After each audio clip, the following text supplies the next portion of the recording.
September 2020? That's the question. So I can tell you there's a few ways to look at it.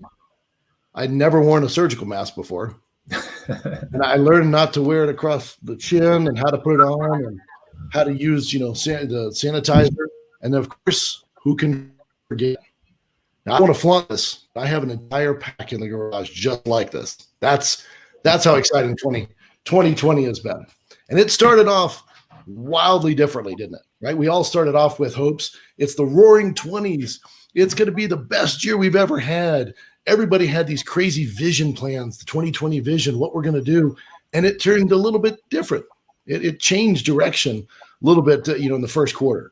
And no one expected it. No one knew what to do with a global pandemic. And you had two choices, right? You had two lenses to look at this. Was it a positive lens? Hey, we're going to make this the best year we can possibly make it given our situation. Or is it a negative lens? And again, I don't want to shortchange the fact that there was a lot of, global sickness and a lot of loss out there, right? Businesses shut down, people lost friends and family, not shortchanging that at all. But again, what can you as an entrepreneur, as an individual, as an agency owner, what can you do about it? Right? That was the question. And so as I look at the year-end review, I look at the positive aspects of it. And again, we were all stuck at home watching Netflix and can't travel. There's no trip to Bora Bora, right? It's you're staying home, and what can we do about it? And there's a lot of fear around that. Well, today we've kind of gotten used to it, unfortunately, or fortunately, depending on how you look at it, we've gotten used to it. And so going forward, it depends on your lens. So we Insure took a very positive approach to it. We took the precautions, we did everything we could do, and we made major shifts within the company, right? Just like any other great organization should and had to do in order to survive. And so again, our best year in history was 2020. Not what we expected in the beginning, end of last year, we're having these discussions about what was going to look like, completely different. But great news is a report for you today. And again, I just want to thank all of our agency owners, all of our insurance carrier partners, all the people who support us out there. Again, all of our, frankly, all of our customers for being part of this. And again, supporting us as we go through. And again, it is a major success this year. So with that in mind, and putting the toilet paper aside, I have two gentlemen joining me today. One of them is Mr. Dominic Araces. He's our Chief Financial Officer. And then, of course, Mr. Pete Crow, our Chief Revenue Officer. And we're going to give you just a quick snapshot of what it was like at We in 2020 and what our thoughts are in 2021. So let's start with that. Let's start with Dominic. Dominic, how are you this morning? Good morning. I am well. How are you, Chris? Pete? Good. So, yeah, 2020 certainly has been a year. There was one company that I personally worked for in my career, a very large company, over $1 billion in revenue, and they went under. We've always said that insurance is a recession-proof industry, and what we proved this year that we're also a pandemic-proof industry. So that turned out well for us. I've been here just over 4 years. We have consistently grown year over year, which is a wonderful thing. That's an important attribute you want to see in a company. And this 2020 was no different. Our premium growth in 2020 over 2019 was just over 17%. That's a very healthy growth margin. And of course, commission levels grew at the same rate. In fact, we processed almost $20 million in commission revenue in 2020. And if you break that down into transactions, that's over 206,000 transactions in a year, about 17,000 transactions per month that we are reconciling, we are analyzing for you, the agents, getting it on a commission statement for you, compiling your scorecards. That's a valuable service that we're doing for you. And so going into 2021, In 2020, that 17% has us approaching the $200 million threshold of premium, the book of business. And I'm estimating that in 2021, we will absolutely reach that mark. And then inherent in that growth is we're adding new offices. We are working towards making our existing offices, providing support there to give them the ability to sell more insurance. All of that equates to not just growth, but exponential growth. We want to maximize on all fronts. So the company's doing very well. With each year, that growth gives the company more fiscal stability. It's called economies of scale. And so the company's doing great. I always take the view that we're not just a company, we are the hub of over 400 families that make a living here. And as the chief financial officer, I'm here to tell you that the company is doing great. We're financially sound. We have great banking relationships. We are on a path to a really great future. With all that said on growth, I do also want to say Happy New Year to everyone. Of course, we'll close with that, I'm sure. But it's been a great year despite the many challenges. And I'm very excited about 2021. After 2020, I feel like we can handle anything. Well, Dominic, I know we're working on another project as well. So you may want to mention, our new headquarters. We have a new headquarters. We had a whole bunch of PR around it. We won't be in for a few more months, but it's pretty exciting. Like I was saying, we did buy our brand new headquarters here in beautiful South Bank, Jacksonville. And that comes with, like I was saying, because of the growth, 4 or 5 years ago, we probably couldn't buy that building. So we're more financially sound. We can make this investment. It puts us in a better position to have stability for our employees, our systems, and we have a headquarters that we can launch our future projects and grow this company from. So it's a great new asset for the company. It's going to be beautiful. I hope that at some point all of the agents get a chance to visit us once we get the place shined up. But yeah, it's great. It's our first official we-owned headquarters, and it's a great achievement for the company. Well, it's pretty exciting. We have to, with all the different additions to our staff and the growth and the synergies we need to get by moving back into a location. I know we're going to do it gradually over a period of time, and we're going to, keep everybody, safe as we do that. But it is very exciting. And again, I want to make sure we mentioned it. The other part about the growth and that leverage you mentioned of the economies of scale, allows us to maintain very, very strong relationships with our carrier partners.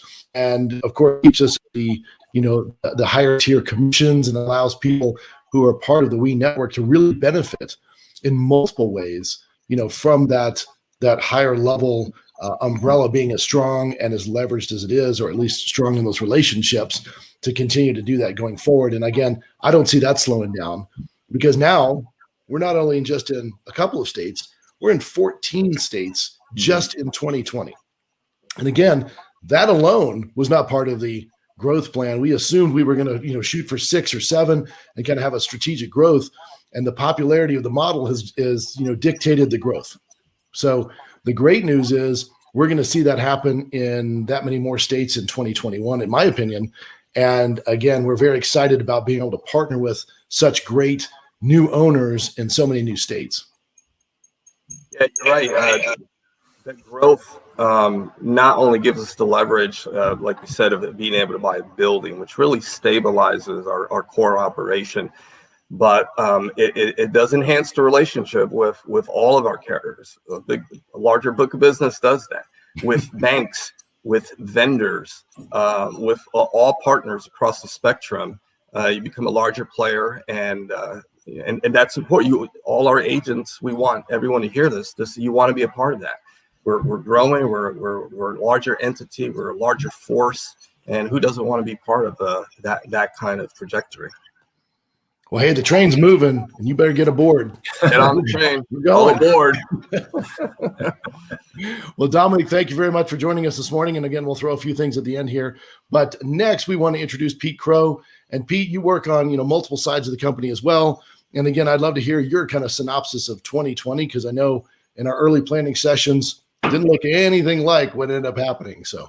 Yeah, it's funny, Chris. I was just thinking about that in terms of those planning sessions. We rewind almost about this time last year. We're in, classic in a conference room, putting our goals up on the whiteboard and going back and forth about what are we going to accomplish in, this year in 2020. And I think we all went through that. Then here comes March and things change. And for us, though, I would say, though, they didn't. We still kept those really our top 3 goals. And I think for us, it really was that kind of intentional growth that we all wanted this time last year, really, as we thought about this year, sticking with those top 3 goals. We just had to find a different way to go about it. And I think that's what a lot of businesses are in. A lot of people, whether you're an agency owner or you're in a different type of business, you see how clever different restaurants or gyms or people are getting these days. And I think that's really what it came down to, was that adaptability, early in the year. And I think for us, it's, as Dominic said, really that record-breaking year wasn't luck. There was a lot of hard work that came into it, and to be honest, a lot of our team members, in terms of how we went about it this year. And I think that's what, to be honest, I'm most proud of, is how people really kind of rethought about their job and came to work every day. And to be honest, a lot of this, as we're showing up virtually with each other, and but it worked out. And I think, honestly, a lot of efficiency gained out of it. We're able to see a ton of agency owners, over Zoom, and the products, as we know on the agency sales side, trying to meet with a lot of prospects out there and get the good word out about We Insure, talking to a lot of people, which allowed us to get into a lot of states. And I do think, too, it woke a lot of people up, in terms of, hey, what am I doing? And I need to take that next step. Sometimes in chaos, you find that opportunity. And I think that's what a lot of people found with We Insure, whether they're growing their current business or jumping on board with We Insure to start a new business. And I think was a huge positive this year for a lot of people. Well, that's one thing I think we can both agree on. I mean, when we looked at this and we saw, how the teams reacted, of course, when everyone has to now be, working from home, how do you make that happen? How do you do trainings for 20 people in the classroom? How do you do that stuff? And being able to do that in such a short order and being able to deliver such high quality training and service.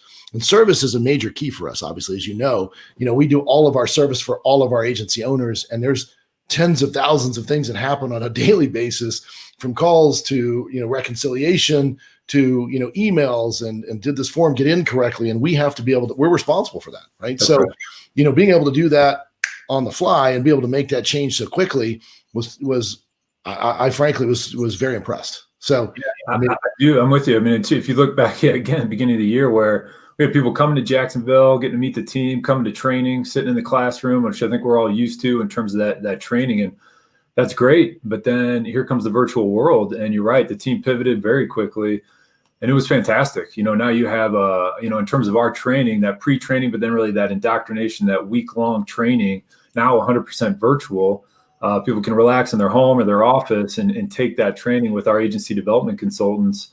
And it's great. We've got multiple people in that training that they're, while somebody's training, somebody else is splashing into your desktop to help you, if you're struggling, with a certain part, or if you're accelerating through the training. So for us, I think we actually found it to be a huge benefit, to be virtual there. So that way, you can almost say if somebody's going a little slower, somebody's going a little faster in that training, either it's that week of training or even post-training, is we're getting those agencies set up.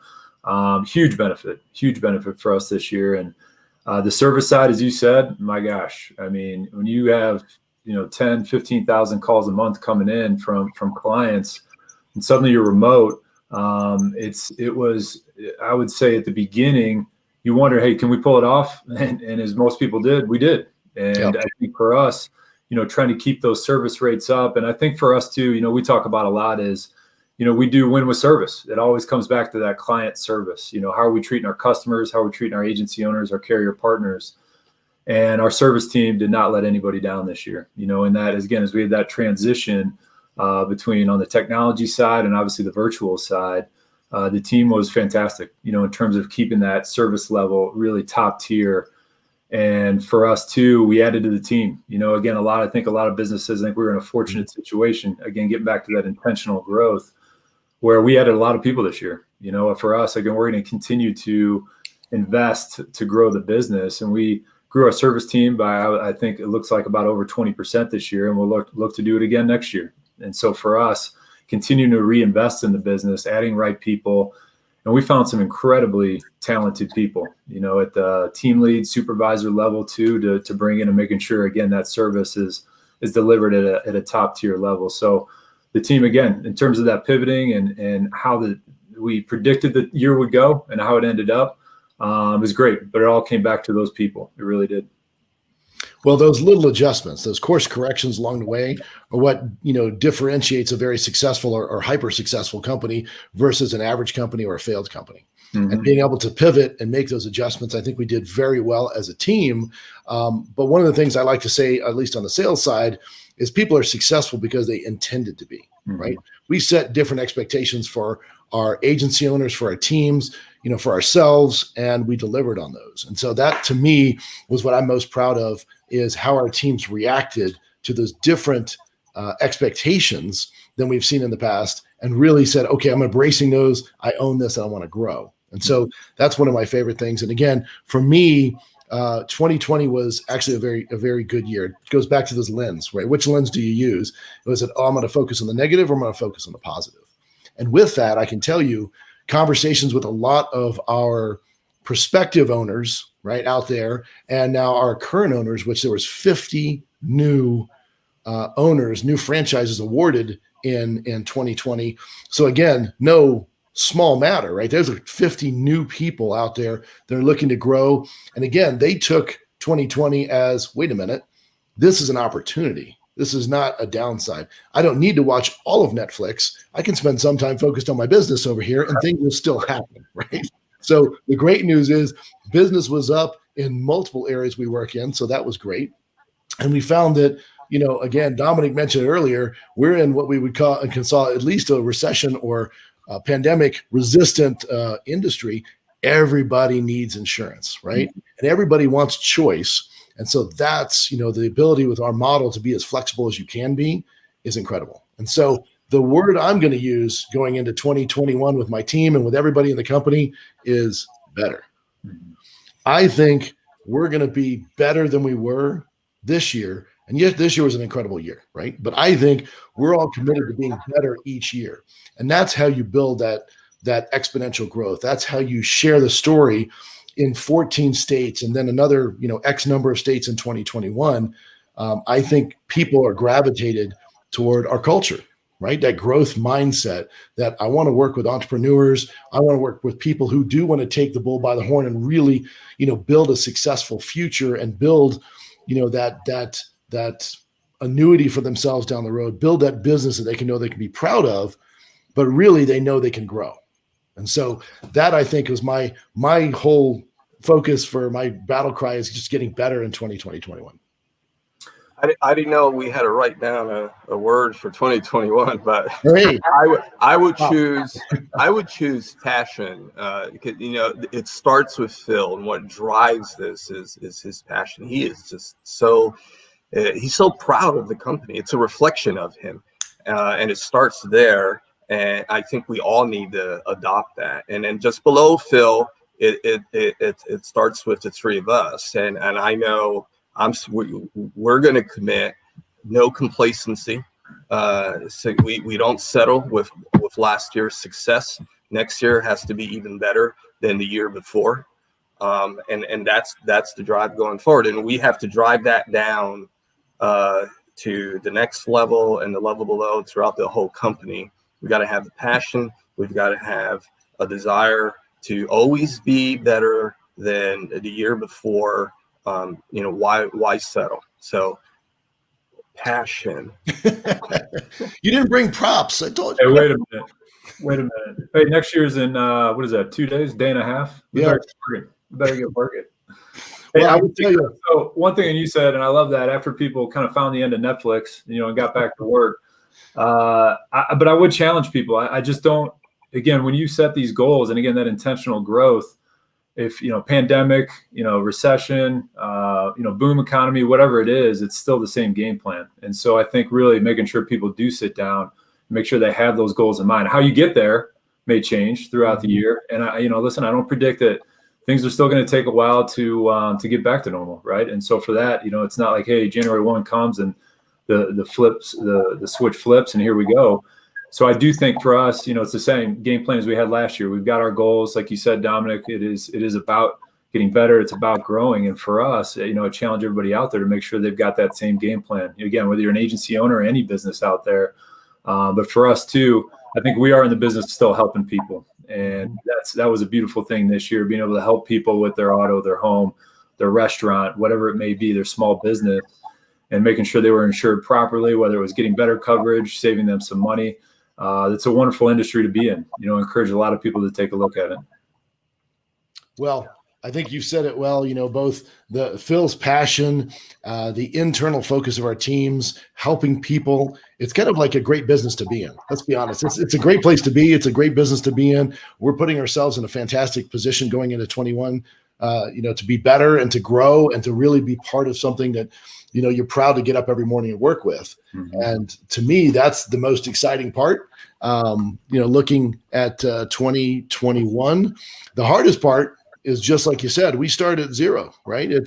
Everybody starts at zero. Every agency owner on here realizes January 1st, I start a whole new year. I have a whole new cycle. I got to make sure that things are coming in. Now, the good news is they have, the residual income component so they can track all that. But the bad news is all new activity starts again for everybody on January 1st. And you can either take that as a positive or a negative. In sales, you're like, oh man, that's another whole, month, another whole year. But for me, it's exciting because you get to hit the restart button and say, okay, that's how well can we position ourselves going forward? How many people can we help? How many people can we talk to? Either you're doing this to grow your business as an insurance agent, where this is the best model in the industry, or you're looking for an ancillary business that you already have lead sources, and man, this is the wave of the future for my business.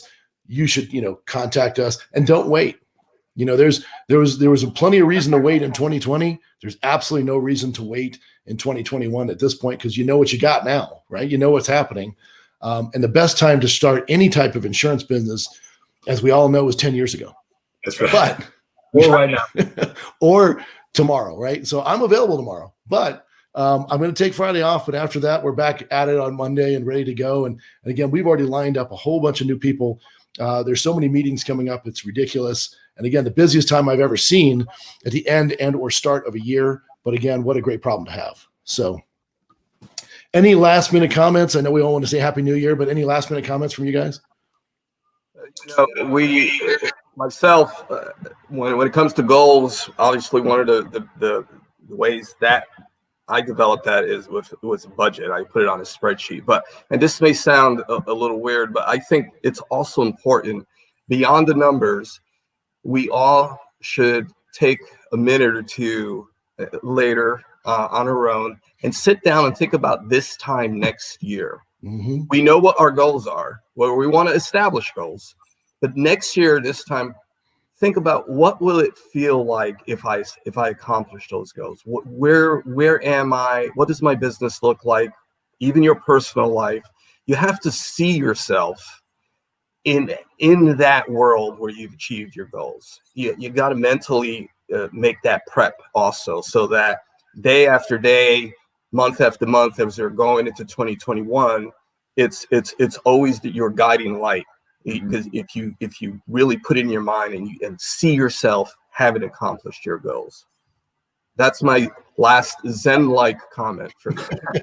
Yeah, but you're right, Dominic. I mean, it is, you have to set your north, and maybe you're going east and west a little bit, but you're going to keep going north. And I think that's a great point. If you kind of visualize where you want to be in 12 months from now, and then everybody really understanding, like, you have to invest to grow. It's going to be your time. It's going to be your energy. It's going to be your passion. It's going to be money at some point.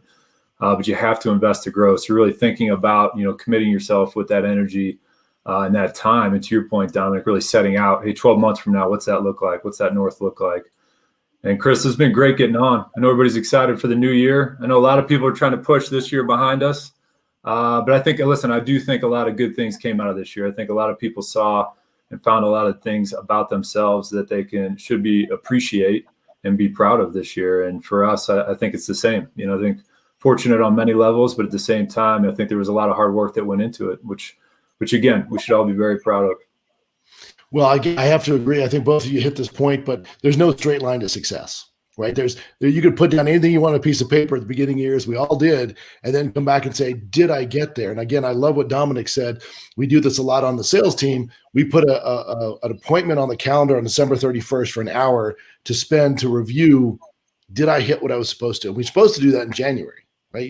That's kind of your resolution section, right? Because no one keeps resolutions. So we just make it an appointment on our calendar in December on the 31st to say, let's review it. And hopefully it's a success, both personally and professionally, and you can review with your family and celebrate, because frankly, we need to celebrate successes. And again, this year we could use as much celebration as we possibly can, although it will be socially distanced in a smaller groups, probably at home, again, watching Netflix, or eating in an igloo or something. We'll figure that out. But as we go through, again, no straight line to success. There's always course corrections. And again, we want to make sure that we thank, again, our team, our carrier partners, our agency owners, everyone who's participated, every one of our customers.